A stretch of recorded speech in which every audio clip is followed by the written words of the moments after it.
ভক্তি শ্রদ্ধা জানাই আজকে যারা গান শুনছেন, এত সুন্দর নীরব পরিবেশ,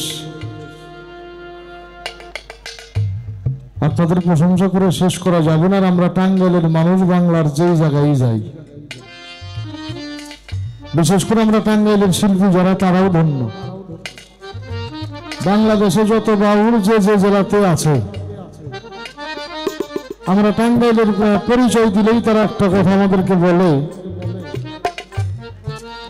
এখনো বাংলাদেশে সুস্থ ধারার যেই বাউল বিচার গান, এই গানটা টাঙ্গাইলে হয়।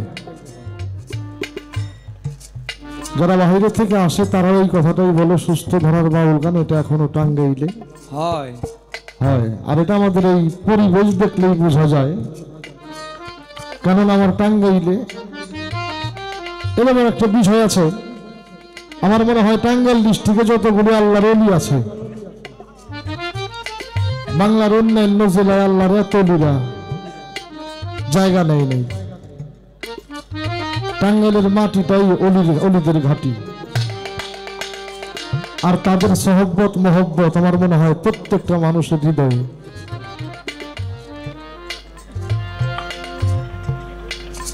আমি একটা কথা বলছিলাম যে প্রশ্ন করতে যদি 1 ঘন্টা লাগে, আলামিন মনে হয় কষ্টই পাইল নাকি? বিষয়টা তা না বাবা, আমি এতটুকু বুঝাইতে চাইতেছি যে একজন যদি প্রশ্ন করে তার যদি এত সময় লাগে, যে জবাব করে তার আরো বেশি সময় লাগবে, নইলে না। তুমি 1 ঘন্টা জিগেই লেখে, এটা তো আমার কোনো কথা না।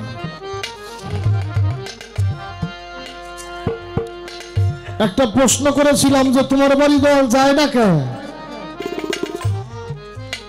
দাঁড়িয়ে কইল, হ্যাঁ আমার কর্ম ভালো না, এই জন্য দয়াল আমার বাড়ি আসে না। এই দেখো, এটা কিন্তু তুমিও জানো আমিও জানি, আমার কর্ম ভালো না তাই দয়াল আমার বাড়ি আসে না। ডাকা ডাকির প্রয়োজন হবে না যদি কর্মটা ভালো হয়। ডাকা ডাকির তো দরকার নাই, তুমি কর্ম করতে থাকো, সন্তুষ্ট হইলে সে আপনা আপনি আসবে। আর সন্তুষ্টি করার একটা জায়গায় আমি ধন্যবাদ দেই আলামিন সরকারকে, একেবারে শেষে যে গানটা করলো, তুমি বিনে কে আছে আমার ওরে দয়াল, দয়াল ছাড়া যার কেউ নাই আলামিন, দয়ালের তারে ছাড়া কেউ নেই। দয়ালের যারে ছাড়া, দয়াল ছাড়া যার কেউ নাই, তারও দয়ালের ছাড়া কেউ, দয়ালেরও তারে ছাড়া কেউ নাই। অত্যন্ত চমৎকার। বাবা মার আলোচনা করতে করতে একটা জায়গায় দাঁড়িয়েছে,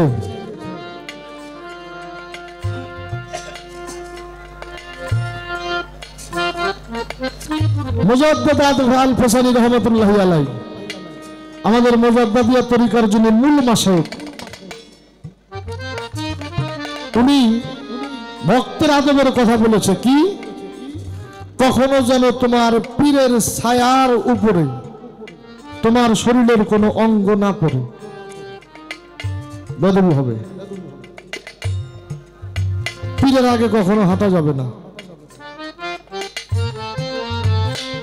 প্রশ্ন করছে, কয় দয়াল আমি তোমার সেবা দিতে চাই, কেমনে দিব? তুমি দয়াল আগে না দিয়ে কোনো কিছু নিজে খাইও না, তুমি দয়াল রাগে না দিয়ে কোনো কিছু খাইও না, সবসময় গুরু সেবা হবে। দয়াল যে পথে হাঁটে না, তুমি ওই পথে কখনো হাঁটিও না, তোমার পায়ের যা কর্মটা হয়ে যাবে। তোমার দয়ালের মুখের যে কথা, তার চাইতে যেন তোমার কথা কখনো উঁচু না হয়, মুখ দিয়ে দয়ালের কর্ম হয়ে যাবে। কান দিয়ে গুরু কথা ব্যতীত কোনো কথা শ্রবণ করিও না, কানের কর্ম হয়ে যাবে। গুরু যা দেখায় তা চোখ দিয়ে দেখো, তার বাহিরে কোনো কিছু দেখো না, চোখের কর্ম হয়ে যাবে। তোমার মুর্শিদ যা করায় তুমি তাই হাত দিয়ে করো, মুর্শিদের কর্ম হয়ে যাবে। অর্থাৎ এক কথাই যদি বলি, মুর্শিদ যা চায় তাই করো, মুর্শিদ যা চায় না তা তুমি কখনো করিও না। মুর্শিদ যা চায় তুমি করতে করতে এক অবস্থায় গুরু রঙে রঞ্জিত হয়ে যাবে। একেবারে সোজা কথা যদি আমরা বলতে যাই, এই বাড়ির মাসায়েক দয়াল বাবা সমেত চ্যানেল চিস্তি নিজাম, আমি বাবারা দেখছি।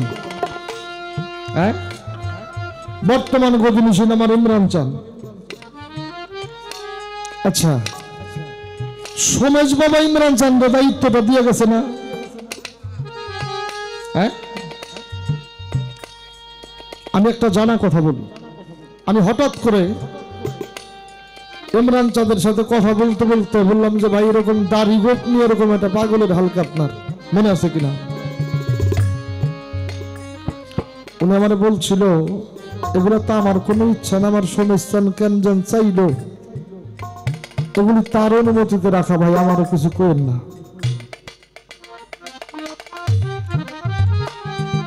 মনে হয় এই সাজে তারে সাজাইয়া সোমেশ বাবার বেশি দিন থাকে না। কথাটা সত্য কিনা? এই সাজে তারে সাজে উনি কিন্তু বেশি দিন থাকে না।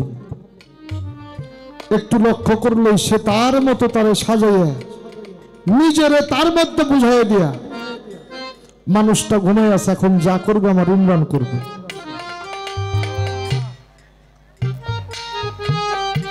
গুরু যেভাবে সাজায় সেভাবে সাজো। গুরুর রং এইটা, যদি ধরতে পারো গুরু রঙে রঞ্জিত হয়ে যাবে। আর যদি গুরু রঙে রঞ্জিত হয়ে যাও, গুরুর হয়ে যাবা। যখন গুরুর হইতে পারবা, তোমার দেহটা হয়ে যাবে গুরুময় দেহ। দেহটা যখন গুরুময় দেহ হয়ে যাবে, তুমি যা করো তোমার গুরু তাই করবে। তুমি যা করবে তোমার গুরু তাই করবে, কেননা এখানে তো তুমি নাই, ওটা গুরুময় দেহ, সে নিজেই বসবাস করে ওইখানে। আজকে আমার ইমরান চাঁদকে কেউ দেখে যদি মনে করে আমার সোমেশ চান না, সেই সার জীবনে সোমেশ চান্দে পাবে না। আর একটা বার যদি চিন্তা করে যেই জায়গায় আমার সোমেশ চান বসছে, ওই জায়গায় আমার ইমরান চান বসছে, যিনি আমার সোমেশ চান উনি আমার ইমরান চাঁদের মধ্যে বাস্তব বৈশা রয়েছে। আজকে সে নগদ তার সোমেশ চাঁদের দেখা বই যায়, তারপরে তার কি হয়ে যাবে? সেবা দিতে চাও, সেবা দিতে গেলে আগে শোভার আয়োজন করতে হয়, সাজাইতে হয়। গুরুকে সাজাও, গুরু তোমাকে সাজাবে। তুমি গুরুকে সাজাবা, গুরু তোমাকে সাজাবে। যখন গুরু দেখবে তুমি তার হয়ে গেছো, তুমি যা দিবা তাই তোমার সেবা হবে। আর যদি তোমার ভক্তি বিশ্বাস প্রেম না থাকে, এই দুনিয়ার কোনো খাবার দিয়ে দয়ালকে সন্তুষ্ট করা সম্ভব না, হবে না। আলোচনা করবো এই জায়গা থেকে একটু পরে। তো কথা আসছে, আমার দাদা ভাই সুশীল সরকার এক গান লিখছে, মুজাদ্দেদ ফেজানি বাবা যেন কইল যে পীরের আগে যায় না, তার চা পাড়ায় ওরা, এরকম অনেক আছে। ফারুকুল আদবের মধ্যে 56টা আদব আসছে। গুরু আর ভক্তের যে আদব, এখানে 56টা আদবের কথা বলা হয়েছে। আর আমার সুশীল দাদা লিখলো, ফুটা লাগলো দুইজন মিলে একই ভান্ডে খাইও, সুজন রসিক চিনিয়া প্রেম করিও করিও। এখন সুশীলকে বুঝতে গেলে তার একটা সুশীল হইতে হবে।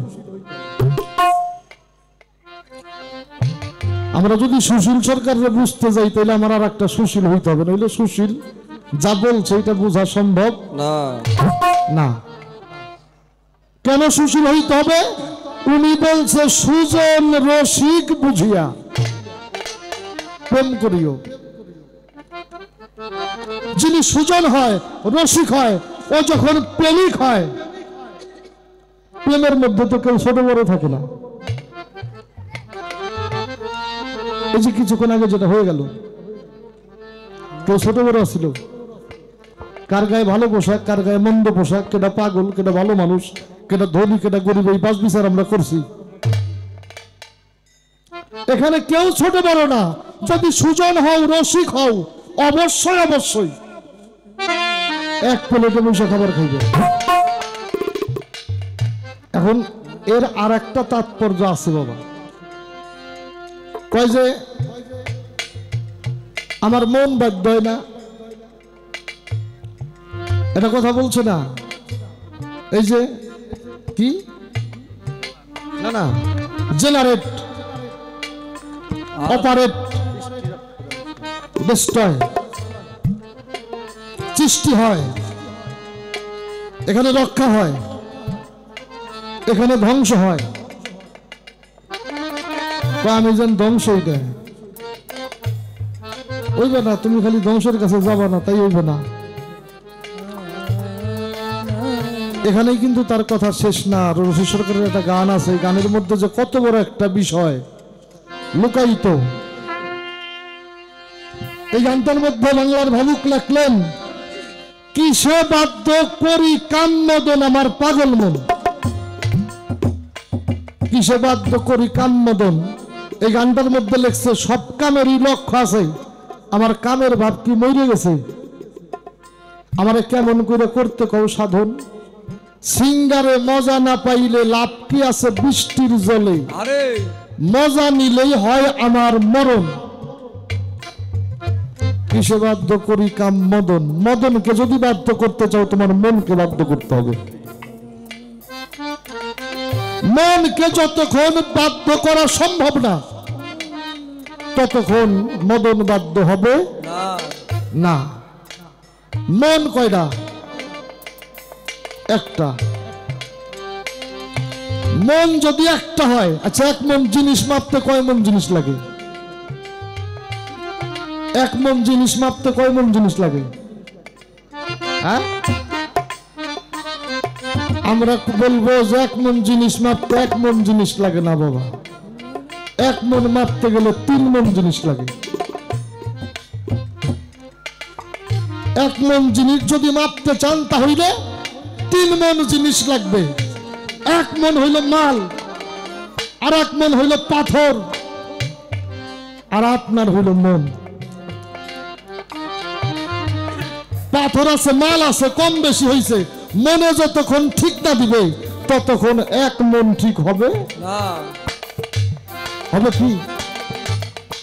এই জন্য সাধকের গান আছে, কথা আছে, ঘরে বাইরে এক মন তবেই পাবি নিরঞ্জন। সিঙ্গারে মজা নিতে চাইলে ঘর আর বাইর, অর্থাৎ স্ত্রী থাকে ঘরে, তুমি থাকো বাইরে, এই দুইজনের এক মন করোগা। আর যিনি মনের ঠিক দিবে তারে সবসময় ঠিকের ঘরে রাখো, তাহলে তোমার এক মন ঠিক হবে। মন যখন একের ঘরে দাঁড়াবে তখন মদনের আর কোনো বাড়াবাড়ি বাহাদুরি থাকবে না।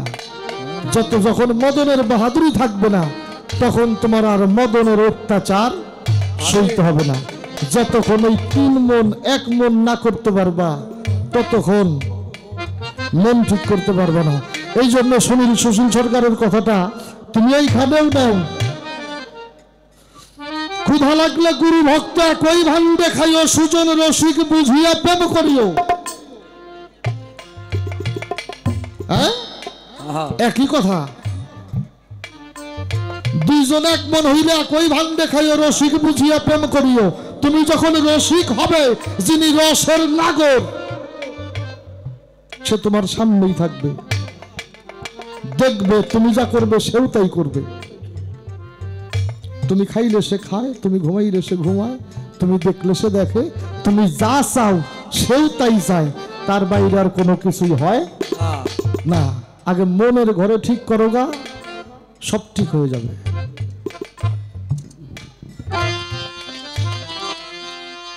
কয় যে খারাপ কয় যে বীর্য মানুষ হয় না। আচ্ছা, এই বীর্য ছাড়া রতি সৃষ্টি, রতির থেকে হয় কি মতি, মতির থেকে হইল জ্যোতি, জ্যোতি মানে আলো, ওইটা বাবা মারে দিল, মায়ের কোল আলো করলো আর এক জ্যোতি, ওইটা আসছে জ্যোতির থেকে। কয় যে আমার মতি ঠিক হইব কেমনে, জ্যোতি ঠিক হইব কেমনে, নিজে ভালো হোগা,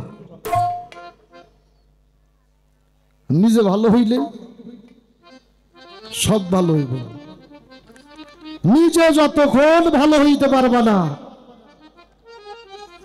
রতি মতি জ্যোতি আর একটা ভালো হইব।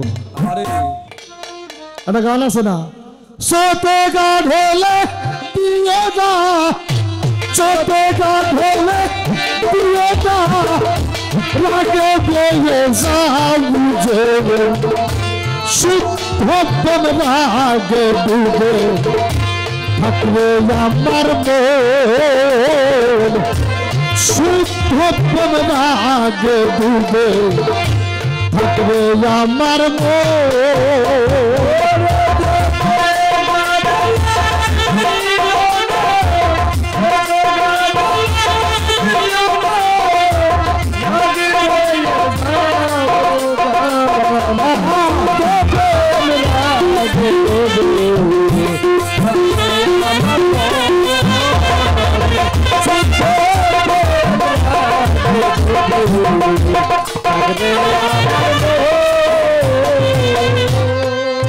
সত্যিকা ঢেলে দিয়ে না রাগে পেয়ে যাওজন শুদ্ধ প্রেম, রাগে ডুবে থাকবে আমার মন। যতক্ষণ শুদ্ধ প্রেম না হবে ততক্ষণ শুদ্ধ প্রেমিক হতে পারবে না। যতক্ষণ শুদ্ধ প্রেমিক না হতে পারবে ততক্ষণ তোমার মধ্যে অনুরাগ জাগবে না। আর যখন অনুরাগ জাগবে, অনুরাগের ঘরে মুর্শিদ আর তুমি ছাড়া কেউ নাই। অনুরাগের ঘরে তুমি আর মুর্শিদ ছাড়া কেউ নাই। যেখানে শুধু প্রেম হয়, কাম হয় না। কাম যদিও থাকে সেটা হয় নিষ্কাম, কাম যদিও থাকে সেটা হয় নিষ্কাম। এই যে কুকাম, এই কাম তোমার দেহের মধ্যে থাকবে না। এই কুকাম যখন পালিয়ে যাবে বুঝতে হবে তোমার শুদ্ধ প্রেম হয়েছে। আর তোমার প্রেম যখন শুদ্ধ হয়েছে, তোমার রতি মতি জ্যোতি গতি চলাফেরা তুমি যা করবে এর সব শুদ্ধ। যতক্ষণ শুদ্ধ প্রেমিক হইতে না পারবা ততক্ষণ কোনো কিছুই শুদ্ধ হতে পারে না।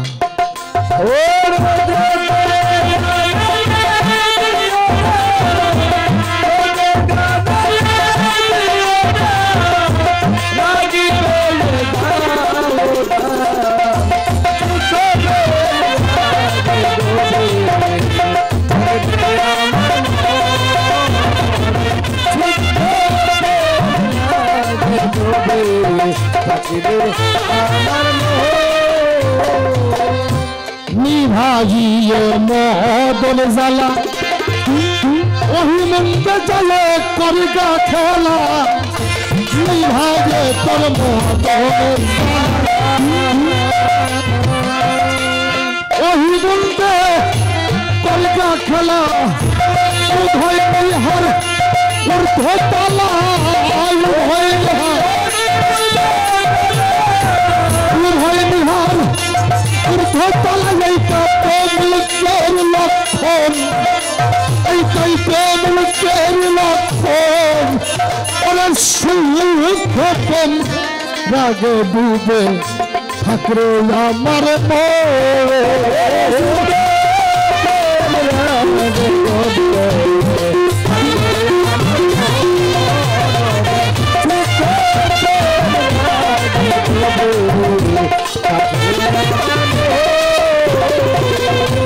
একটা সাপের দুইটা ফণি, তিন ফেকাম রইল দিদি। একটা সাপের দুইটা ফণি, পাগল তিন ফেকাম রইল দিদি। মহাবনে দিদি পদে মহাবনে মহাবনে দিদি পারে তার সাথে যাইবেন ওরে মন তার সাথে যাইবেন ওরে শহীদ হতেন রাগে ডুবে থাকবে আমার মন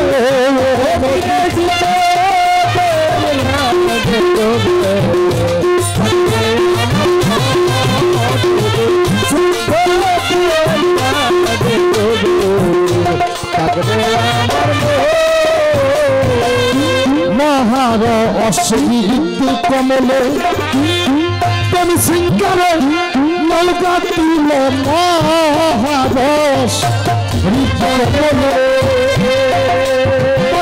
তুমি সিংহারে তারে নলকা তুলই সমান সেই কালে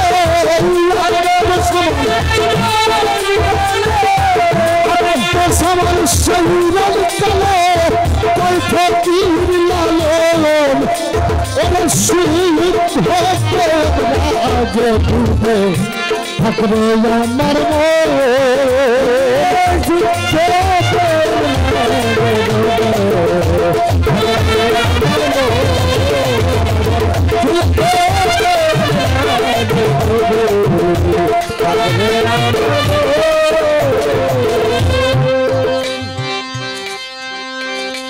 সোতে গা ঢেলে দিও না রাগে বয়ে যাবো জন শুদ্ধ প্রেম রাগে ডুবে থাকলে আমার মন যতক্ষণ প্রেম শুদ্ধ না হবে ততক্ষণ অনুরাগ জাগবে না আর অনুরাগের ঘরে যা যদি প্রবেশটা করতে পারো তাহলে বাবা তোমার ধ্বংস ছাড়া আর কোনো পথ নাই যখন অনুরাগের ঘরে পৌঁছাবে তখন তুমি আর তোমার মুর্শিদ ছাড়া কেউ নাই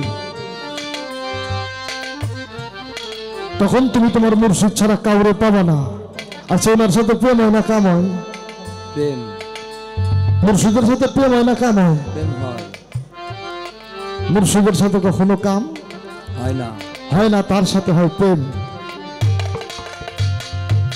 প্রেমে কখনো ধ্বংস হয় না কামে তো ধ্বংস হয় এই জন্য যদি পারো একটা গান আছে না কাম আর প্রেম একই ভান্ডে রয় প্রেমিক যেজন কাম হইতে প্রেম বাসট করে লয় কামুকের হয় কামের মতি বোঝে না সে প্রেম বারতি না বুঝে করলে প্রীতি 2 দিন পরে রয় না তেমন বাবা একই ভান্ডে কাম আর প্রেম যদি পারো এই জায়গার থেকে শুদ্ধ প্রেমকে ধরে নাও অনুরাগের ঘরে যাও সেখানে প্রেম হবে কাম হবে না যেখানে কাম হবে না সেখানে কি ধ্বংসের কোনো ভয় আছে না না যেখানে কাম নাই সেখানে কামের দেশে ধ্বংস হওয়ার কোনো ভয়ও নাই কিন্তু আমরা একটা জায়গায় দাঁড়াইছি কোথায় পিঠ ধরা লাগবে এই জন্য ধরছি হ্যাঁ পিঠ ধরা লাগবে এই জন্য ধরছি আসলে ধরছি এটা ভালো করে জানি না যদি জানতাম ধরতাম আর যদি ধরতাম অনুরাগের ঘরে তার সাথে শুদ্ধ প্রেমটাই করতাম আর যদি ওই প্রেম হইতো সর্ব জায়গায় মুক্তি তার এমন কোন জায়গা নাই তার বিপদের জায়গা যারা ধরছেন তারা ভালো করে ধরেন তারা কর্ম করেন এই গানটার মধ্যেই তো একটা ছন্দ রফি সরকার লিখছে ওই মুন্ডে নজর দিয়ে প্রেমের সাথে গাল ভাসাইয়ে রসিক যারা তারা করতেছে করুন বাবা কামের সাথে গাল ভাসাইলে বাঁচবে না যদি পারো প্রেমের সাথে গালটা ভাসাই দাও এ মদন কখনো তোমার হরণ করতে পারবে না আর যদি প্রেম শূন্য হয়ে যাও মদন থেকে বাঁচার কোনো পথ তোমার নাই